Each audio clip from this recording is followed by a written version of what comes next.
business coaching, not doing that again, because he had a really dodgy coach back in the day. I had two coaches prior to joining PT, and they were jokes. They were just, they were like printer salesmen. None of the shit these guys teach. They didn't touch any of it. All right, let's kick straight into it, eh? So do you want to just do a brief introduction, explain your business, so the type of work that you do, size of team? Yep, yeah, absolutely. So we're a carpentry business based in Adelaide. We do property maintenance, general carpentry. It's obviously myself and my wife, Lex, who started the business up. We've got a team of 13, 4 in the office, and the rest of them are out in the tools. That's a mixture of tradies and apprentices. We do property maintenance. We do commercial second fix fit outs. What are the roles you have in the office? We've got admin manager. We've got Lex, estimator, or I call her Minister for War and Finance. Anything that goes... It's on my signature too. Anything that goes wrong, she gets bumped up to her desk. Then we've got our ops manager, Mark, running things, and then myself bouncing around, doing everything I need to do. Love it. Nice. Yeah. What was life like before you joined the $1 Million Tradie program, and what were you wanting to change? Well, life was... it was good until it was bad. All right, it started off until probably about a year before we joined up with PT. Life was on easy street. We had Lex, who knew how to run her part of the business. We had myself and my leading hand ops manager, both qualified tradies. Money wasn't an issue. Nothing was an actual problem.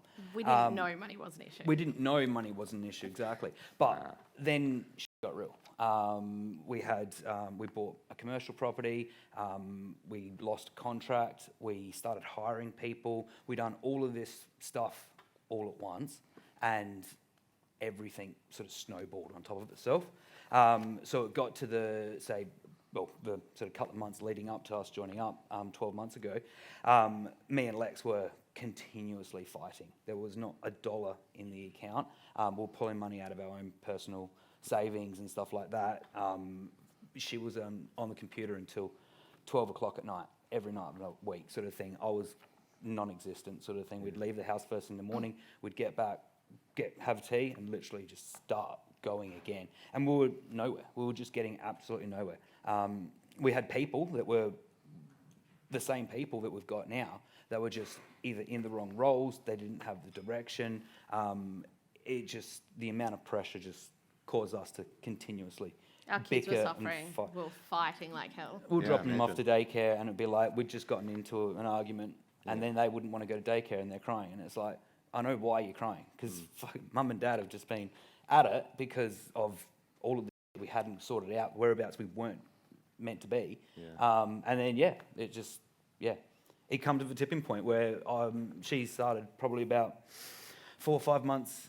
I think I touched base with PT in May of 23, Yep. and I had a good chat to somebody there, and then I sort of came to Matt and I said, how about we try this? And Matt was just like, business coaching, not doing that again, because he had a really dodgy coach back in the day. I had two coaches prior to joining PT, and they were jokes.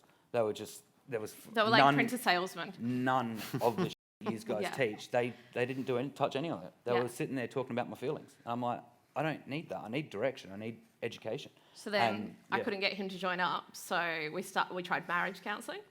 That was like, delve into your feelings. Yet the feelings were coming from the stress of the business. So we we're getting information and advice from somebody that doesn't run a business or doesn't understand how a business runs, telling us that we just need to learn to communicate, or we need to walk away. I've got told to stop. Just let him do what he does well, and you do what you do well. And that was going to be the solution to all our problems. If it wasn't, no, it was a joke. It definitely was not. It was a joke. Yeah, absolutely. So the kids were suffering. I get stress alopecia, so I lose patches of hair when I get really, really stressed out. So I'm not bald now, guys. That's a plus, but the hair was falling out. Good. Yeah, it was hard times. And I'd avoid the situation, obviously, because she'd be carrying on about how everything is. And then I'd be like, well, I'm going to work. See you later. And if I work harder, that was the biggest thing that we've changed over the thing. If I work harder on the tools, I'm going to make more money, and I'll pull us out of this shit. Yeah. And it just wasn't working. No, it never happens. No. But it wasn't until, obviously, we started up that you could get the perspective to be able to realise Yeah. what you need to do to make it change. But we Before we joined, September was a $19,100 loss. The October was a $27,000 loss. November was a $7,200 loss. And the December that we joined was an $8,500 loss. So on top of that, we were having to top up to pay bills, wages, whatever it was. And then we had a commercial property we bought to try to move Shorefix into that was negatively geared. So we had to top that up, $5,000 a month as well. We were just bleeding from every section. Every section. Yeah. Really were. And interest rate rises on top of that. Then all of a sudden we're sort of not at our A game. One of the biggest things that I noticed before joining PT is we'd get into an argument at 8 o'clock in the morning, and that entire day went up the creek because we're not, our heads aren't in the game. I'm still here angry at her, she's angry at me. We're telling everybody else in our team, go do your job, see you later, we're out the door. Not giving them any and time. then nothing happens, sort of thing. So it's just a complete waste of a day. And that was happening regularly, sort of thing. So sounds like it was a pretty tough spot, eh? Yeah. Let's fast forward and talk about the changes that you've made. So what have you implemented? What's changed in the business? We've had a massive 12 months. Yeah, we've had a big one. Hyperfixate really well. 100%, So if I find something I'm absolutely. interested in or something that I think needs to be fixed, that'll be it for me the next 2-3 days. Yeah. Which started off with our meeting last week of December last year, or the year before, sorry. 23. Yeah, 23. And this is Lex's hyperfixation. We had the meeting.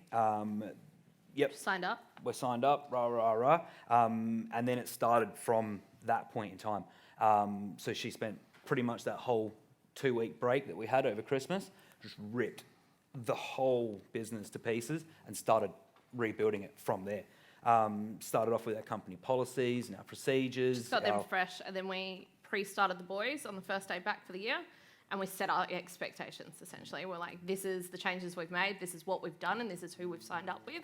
There will be changes. Are you in it or you're not in it? Like, you're coming along for the ride or you're not coming along for the ride. And we set very clear standards at the start that's going to change. Which is a testament to them as well, because we, at that point in time, we had a qualified, we had a almost fourth year apprentice and 2 second-year apprentices. And we had no option other than make it or break it, sort of thing. So we literally sat them all down. These are the new rules. This is how we're going to play ball. You're either in or you're out. And second years become third years within weeks. Yeah. Third years become qualified, but within weeks, sort of thing. Like, everyone pulled together and really pitched in along the way, to the point that if they had have said, "Nah, we're out," we made a deal with each other that if we can't pull this business around within 6 months, that's it. Doors are closing. And it wasn't pull the business around. It's just, if we can make $1 profit, we'll keep it. But if we can't make $1 profit within the first 6 months, that's it. We're out the door, sort of thing. So we had jobs lined up for our guys, ready to go. Yeah. We had a plan to take off to the snow for a season, have a break. Yeah. But really, it came down to learning our numbers to start off with. We went and learnt our profit and losses properly through you guys. We had accountants before that we were trying to work directly with. Don't talk too much about accountants. No, I know. Oh. But we didn't have any success with that. It wasn't until we, 2 weeks into this, we're like, holy this is what we've been trying to learn for the last, that's what that bracket means? Oh. Yeah. Wow. It's a negative. I thought that was highlighting how good we were. No. It's a harsh lesson. Dude. It's not good. Yeah, the biggest thing was knowing our numbers, because we were making guesses. We were expanding. We had no idea where we were at. So we had a dream, but just no path of getting there. It's like, I want to be doing this in 5 years' time. Yeah. There's no interim sort of plan. It was just, I want to go here. Let's hire him. Let's do this. Let's do that. Let's get a new van. Let's do this. 100%. Right. So if you think about the top 5 things that you've done, that really made a difference, we back cost all of our jobs now. Yeah. Every single job's back costed, and we have the master spreadsheet that came through you guys, which our admin managers fully manipulated, which also counts our lead tracking. She added on there the other week our turnaround time from a quote being accepted and that job being completed. Our efficiencies on there, everything. Killer. It's all in one spot now, so it's easy to find. We we didn't back cost a single Anything, job ever. before we So started. that's probably the biggest thing that we've done. Our hourly Hourly rate. rate is the next biggest thing that we've done. That was, we were at $85 an hour when we joined up. We realised our break even was $100 an hour. So we were significantly undercharging. What are you at now? We're $100 an hour plus our 45% markup. We mark so up our on- base, we make up on everything. And yeah, Cool. notice the difference. With the which is back good. costing, we evolved it and we built a quoting template off of it. So we manipulate it, and now all our jobs get pre-costed essentially as a quote.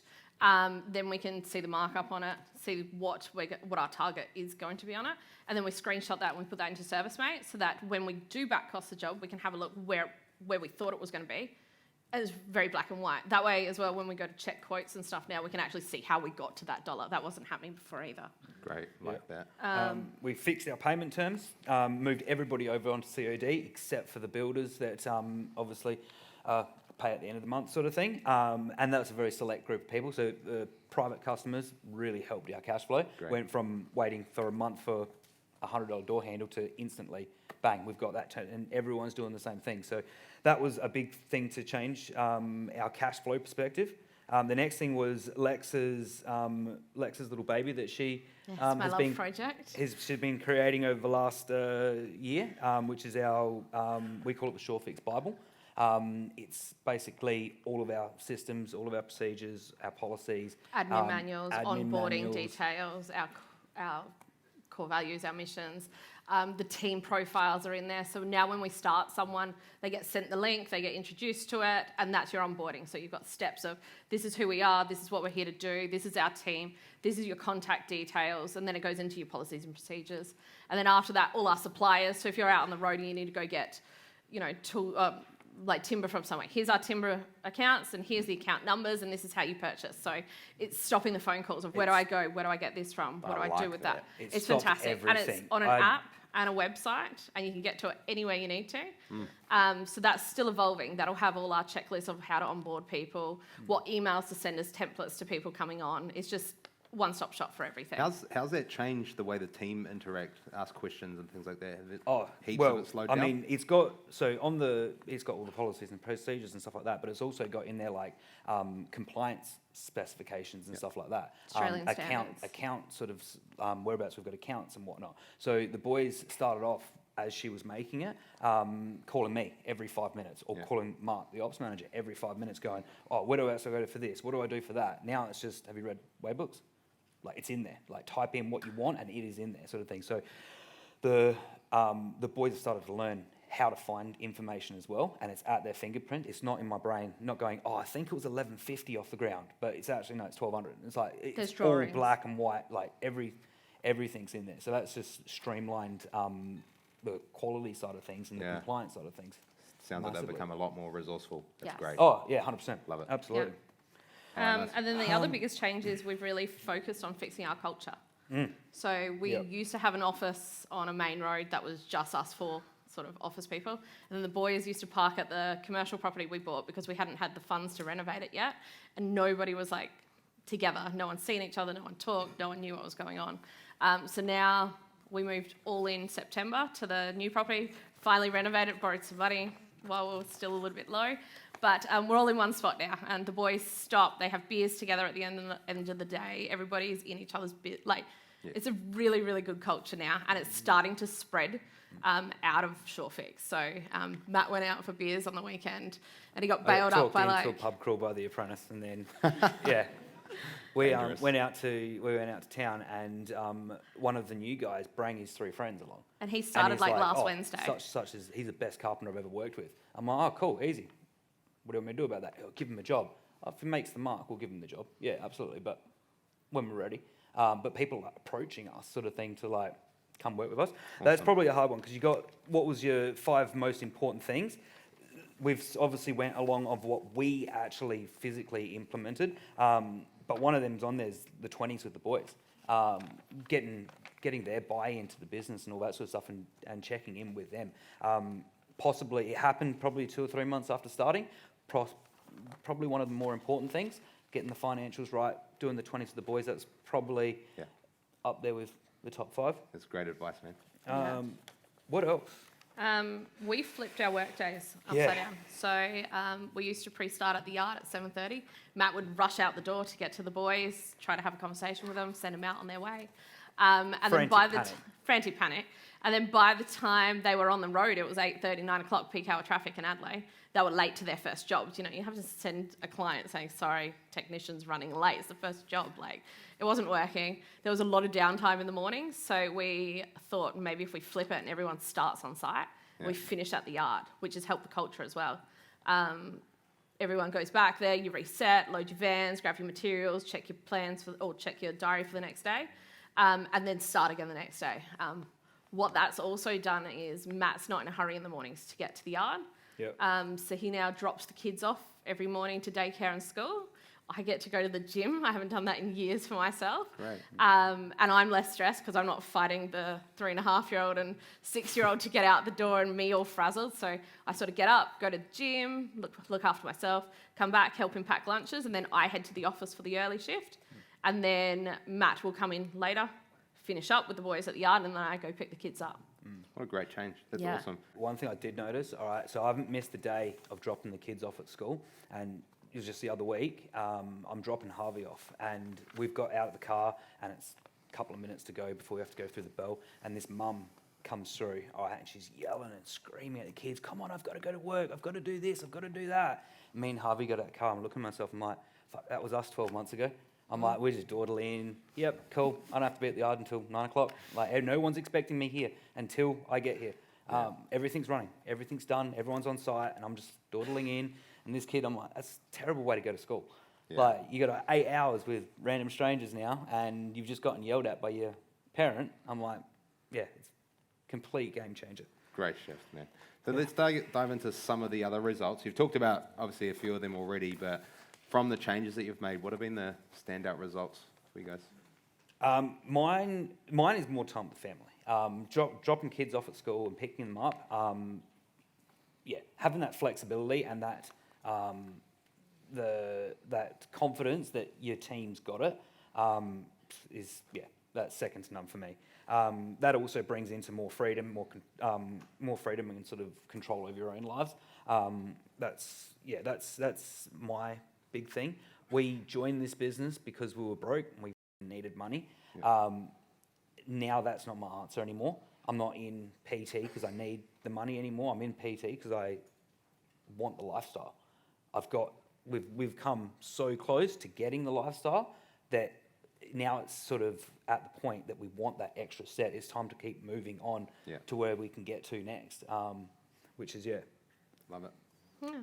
We were feeling a little bit guilty coming away this week because we sort of cruised into the office. I did 2 tenders this week maybe and checked 0, and the team's just sort of chiseling away at what they need to do. And then I rolled in to drop off extra forks because the office had run out of forks, and sort of said to Matt, I need a spray tan before we go. Make sure you're home in half an hour. We're out of there. So we were just laughing about how we felt a little bit bad, like we didn't have much we had to do. Usually we'd be on the laptop at the airport, or we'd be like 10 o'clock at night, I'm like trying to send out the last email or a quote or something before we can actually stop and go away. You're allowed to win. Yeah. Our first PT, all right, every single break I was out in the foyer talking to people, like every single break, all right, and it's one phone call after another phone call, muting it, sort of rejecting phone calls, I'll message you back. This boot camp, I got told to leave the ops manager alone, go have a beer. The admin manager, all right, flicked her a message going, you still want to check the wages or you'll just process it? She's like, nah, process it. As long as you and Mark are happy with it? Yep, pay done. them. Like we haven't actually, other than us being nosy and still wanting that control, we haven't actually had to talk to the team. Like, we could have turned our phones off and What mindset shifts have you had to make to get these results? Lots. Everything. What haven't we changed? Like, we joined up, all right, and we were at rock bottom. We were walking away. And then, obviously, starting from the ground. Can we have some push-ups? Push-ups! Come on. Ooh. Yes! Stand up! Stand up! Stand up! Who is it? Oh, da, da, da. We'll let you off because I'm mid-conversation. Yeah, all right, so mind shift changes. We've changed everything. Letting go is the big thing, all right, letting go of specific roles that wear the roadblocks on. I think it was you in one of our meetings maybe, all right, talking about bottlenecks and whereabouts bottlenecks sort of come. And we've identified that we are the bottlenecks. You take so much control off people and they can't thrive. Yeah. Which, what I also have noticed from that is now we can identify where the bottleneck's coming as well. So now just say ops manager is the next bottleneck. Yeah. He can only look after X amount of people. He's got too many. So he's going to be the next bottleneck. So that's the next hire that we're making. You can only put out so many tenders a week. So right, we know whereabouts that bottleneck is. So it's like direction just through education over the last 14 months. Embracing growth and opportunity. So like not straying away from, like appreciating where we've come, and also acknowledging people that have done it before you. So before there was a bit of an ego there, or you didn't really want to go have that conversation with somebody else because you might look like you were failing. Yeah. It's now we talk to everyone. We've got builders that I used to work for personally above us wanting to help, and let's sit down and let's plan the next how many months, and he gives us advice. We get great advice from you guys. Eamon, with the firm, loving word, has been a blessing. Does more than the marriage counsellor ever did. Bit of tough love, huh? Bit of tough love. Absolutely. Work smarter, not harder. So that's definitely coming into play. And knowing who to talk to about your problems. So I used to go to my girlfriends a lot and go vent. Matt's done this, Matt's done that. This isn't working. This is all up the shit. And I just kept getting told to quit, walk away, leave him to it. It's his business, let him go. And it's just like, you sit there and you're like, I've worked so hard for so many years on this to walk away. Just knowing who to actually talk to get the right advice rather than just quit. Letting go and delegation still on there. Matt's off the tools. So we took Matt's tools off him, took the van off of him, put him into the runaround ute to start off with because he's got nowhere to lock your tools, so he couldn't even possibly get them in there. Every single person, all right, has got a brand new Hi-Ace, and I'm in this old Hilux tray top ute with a broken radio screen, no Bluetooth, no nothing, but no tools.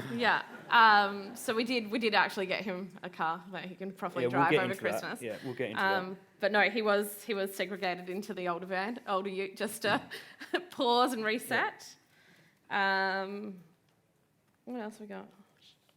I now go to site to help people sort of do specific tasks, train and stuff like that. And it's, Matt, you need to go to site and do this. I'm like, right, who am I going with? What tools are they bringing? Whereabouts am I going? And I'll rock up with my phone. That's about it, really. Safety boots and phone on, all right? And then they bring the tools, they bring the labour, they bring everything. I go, right, this is how this problem is solved. This is where we're going with it. Watch them go through it, teach them how they, or what they need to know, and then they go off on their own. And awesome. What a shift. Complete polar opposite to what we were. So we've also as well shifting from like survival to success. Yeah. We've got a mindset coach on the side, psychologist sort of working with us and the team, like our management team. So our operations manager, us two work very closely with him, but he talks about living in the basement or living in the penthouse. So all the dirty and the bad mindsets all in the basement. And he's like, you want to be in the penthouse. You want to bring everyone to the penthouse with you. So we're like, have to remind us. I went to the basement the other week and I got a firm talking about going to the basement. Yeah. We don't go to sites and blow up supervisors. No. Okay, we're politically correct. We deal with that differently apparently. But no, it's just working on the level and then having those around you work on that level too. You don't want to work with people that are in the basement. You want to level everyone out at the same as you, if that makes sense. Love it, guys. That's awesome. I know you've got heaps of stuff written there.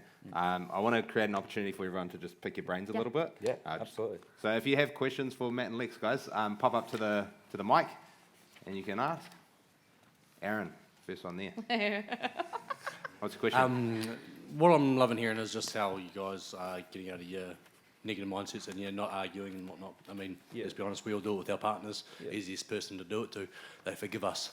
But I mean, you guys are always in each other's pockets throughout the whole day. You work together, live together. I assume you live together. We live together. What is it that you guys particularly do to separate yourself from work? Well, yeah, I don't know. We do go out. We do spend sort of time with each other. Quite often the thing is having our own space as well. We wake up in the morning and we're with each other until the end of the day. She's in the same office as me. She's in the same meetings and all that stuff. We're together all the time. So having your own space is a big thing as well, that you can reset and have something different to talk about. But it's probably something that's going to be on the cards to work on. Yeah. Moving forward, like we don't prioritise it that well at the moment. Yeah. We did have a romantic dinner last night that got joined by 3 strapping young men, as the waitress would say. But no, we try to set time apart for each other and go out. Yeah. Good. Awesome, guys. Nice. Some love. 3, 2, 1. Just where you're saying you built up the Bible so that your techs on site could access the information, what software? How did you do that? So we use a program called Waybook. It's a UK-based business, but it works everywhere, obviously. There's a few others, Tradie, a whole bunch of them. I liked that one the best because the actual director and the founder of the company did the introduction of, this is my program, this is how it works and stuff. And they had really good support. So it's Waybook. It's an app on the phone and it's web-based. I initially started off loading all of our information into it myself because we used to have a hard copy of policies and procedures. They used to go out to the boys, they'd sign the back page, they'd never look at them again. I think they lost them for like 6 months. A little bit more, but yeah. So I essentially gave the basis to the company, paid them to upload it to get it going, and then I've evolved it from there. Great way to do Yeah. it. Nice. Great question. Some love. 3, 2, 1. Question? Guys, you said when you first started your PT journey that you had some people in the wrong roles. Do you still have those people with you and they've changed roles, or have they moved on? We done a team bonding thing with our mindset coach, and what he done was he disc analysis all of our team, all right, and worked out what they needed to succeed. And that's the starting point of putting everybody in the right spot. Is our ops manager needed his room to grow. He needed his freedom to be able to do his job and do it well. And I was the roadblock. I was sitting in there changing appointments and going, oh, Cam needs us on site next week. Cancel.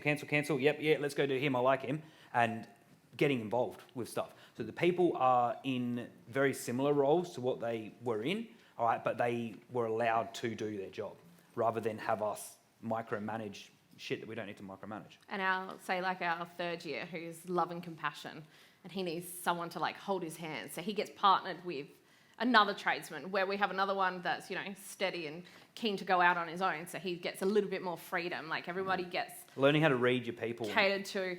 So part of our onboarding now is everyone gets disc profiled and needs analysis, and we get that feedback back. And then we're ready when they start, they're going to need this from us, and we can partner them with here, or we can focus on boarding here, or putting more time and energy into this section and not that section. But yeah, that's been a game changer. We had a core group of guys that were the right people. They're still there. They're still with us. They're all still there. No one's looking anywhere else. They love working there. They were just not free. They just weren't able to do their jobs. Awesome shit. So yeah. Great. Awesome. Some love. 3, 2, 1. Hey, great job, guys. Appreciate it. I made it. I know you had a bit more to say, so if anyone wants to pick We've their got a brains, lot more to there's say, plenty of so time come later. later. Stuff to say. Let's give a big round of applause, eh?